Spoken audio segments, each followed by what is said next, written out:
បងអូនដែលចូលចិត្តញ៉ាំ hot pot ណាបើចេះធ្វើទឹកស៊ុបមួយមុខនេះគឺមិនបាច់ចាំទិញគេញ៉ាំទៀតទេបើនិយាយពីរបៀបធ្វើវិញគឺងាយស្រួលខ្លាំងមែនតើហ្មងតិចតួចទេបងប៉ុន្តែធ្វើឲ្យទឹកស៊ុបរបស់យើងគឺមានជាតិផ្អែមហើយធ្វើឲ្យរបៀបថា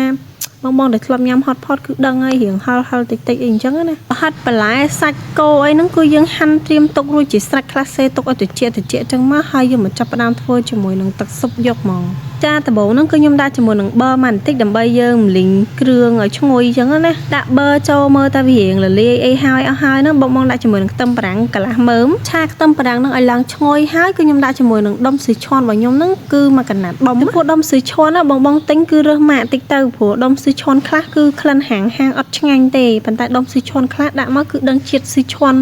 និយាយទៅដឹងជាតិ hot pot បដ ாய் ពេលដែលឆារំលាយដុំស៊ឺឆាន់ហ្នឹងកុំភ្លេចចាក់ទឹកបន្តិចផងណាហើយដាក់ជាមួយនឹងដុំស៊ុបរបស់យើងដុំស៊ុបខ្នុរហ្នឹងមួយកណ្ដាត់ទូចហើយខ្ញុំចាក់ទឹកបន្ថែមបន្តិចទៀតដើម្បីកុំឲ្យខ្លោចបាតណាបងថាមើលតែគ្រឿងរលាយសពចូលគ្នាអីហើយអស់ហើយហ្នឹងគឺខ្ញុំបានចាក់ជាមួយនឹងទឹកដូងហ្នឹងចំនួន1កែវទឹកដូងហ្នឹងគឺខ្ញុំទិញគេស្រាប់ទឹកដូង2ហ្នឹងគឺបាន1កែវពេញអញ្ចឹងចាក់ទឹកដូងចូលហើយចាក់ទឹកធម្មតារបស់យើងហ្នឹង1កែវពេញដូចគ្នានិយាយទៅវល់ទឹកដូង1កែវទឹក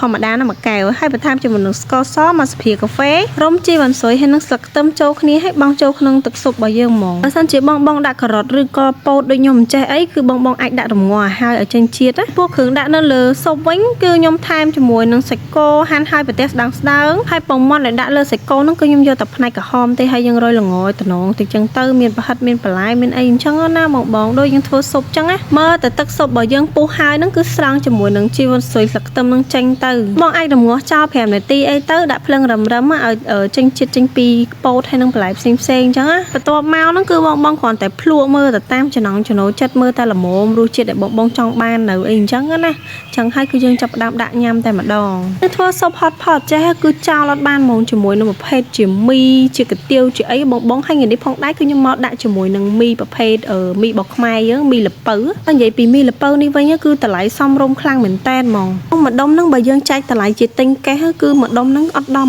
1000ទេបងអាចយកទៅច្នៃធ្វើជាមីហឹលមីគោកមីស៊ុបមីការ៉េយកទៅដាក់ក្នុងស៊ុបធ្វើមីឆាអីហ្នឹងគឺបានទាំងអស់ហ្មងហើយពិសេសហ្មងសម្រាប់បងដែលគាត់ចង់យកជាដុំ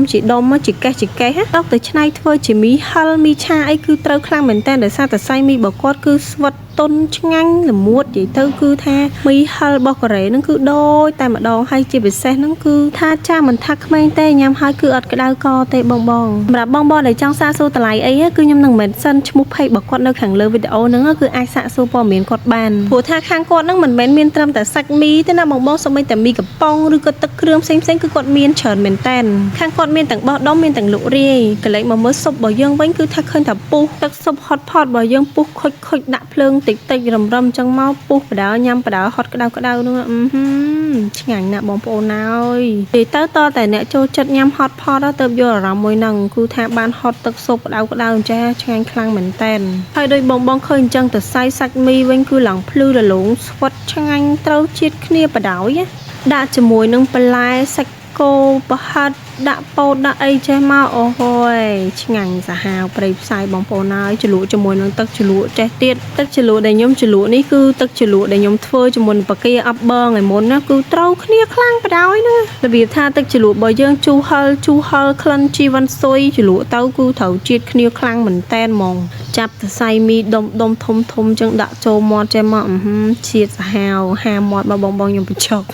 ហើយទឹកស៊ុបរបស់យើងហ្នឹងគឺធ្វើលាយជាមួយនឹងទឹកដូងអញ្ចឹងទៅរសជាតិផ្អែមគឺចេញពីទឹកដូងឆ្ងាញ់មែនតែនបដ ாய் ហើយបើនិយាយពីទឹកដែលយើងលាយជាមួយនឹងទឹកដូងវិញគឺអត់មានបាត់ក្លិនផ្អែមទេណាហើយស្ករសក៏ខ្ញុំដាក់តែបន្តិចទេដោយសារទឹកដូងគឺផ្អែមឆ្ងាញ់អរគុណច្រើនបងប្អូនអរគ្នាជួបគ្នាវីដេអូក្រោយជម្រាបលាបាយបាយ